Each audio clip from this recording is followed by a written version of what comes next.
Très bien, nous pouvons ajouter des éléments en modifier et maintenant nous allons devoir mettre en place la fonction pour pouvoir le supprimer.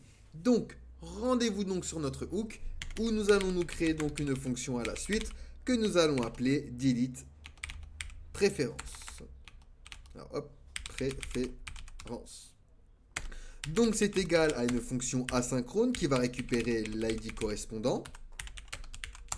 Et donc ici, on va utiliser un try et un catch pour enfermer les éventuelles erreurs comme d'habitude. Donc s'il y a une erreur, on va console erreur lors de la suppression.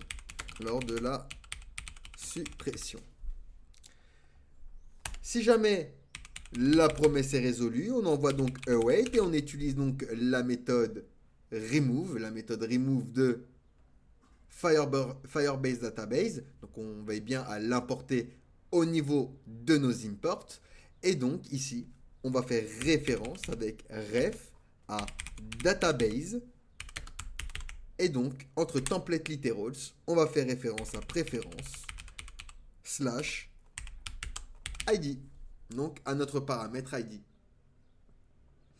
Et ensuite, nous allons pouvoir donc exporter notre fonction delete préférence que nous allons pouvoir utiliser ici. Donc on le récupère en premier lieu sur notre page avec useRealTime. Et donc on va l'afficher au niveau de notre bouton.